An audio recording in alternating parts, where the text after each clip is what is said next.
তো আজ আমরা দেখব একটা মজার একটা কোশ্চেন, 80% বাই 20% এইটা কত হয়?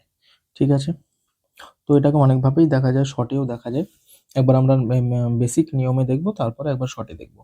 তো 80% পার্সেন্টেজ মানে হলো নিচে 100 যাবে, ভাগ 20% পার্সেন্টেজ মানে নিচে 100 যাবে।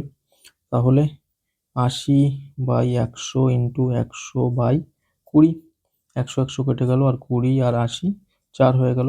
এই 4 মানেই কিন্তু 400%। তার কারণ হলো 400%, এই যে অপশানটা এটাই হবে। 400% কেন লিখতে পারলাম? কারণ 400 আর এই পার্সেন্টেজ যেটা, এই পার্সেন্টেজের জন্য নিচে 100 চলে আসবে, তাহলে আলটিমেটলি 4 আসলো। এছাড়াও আমরা সহজে করতে পারি যে 80% বাই 20%, এইটা মানে কত?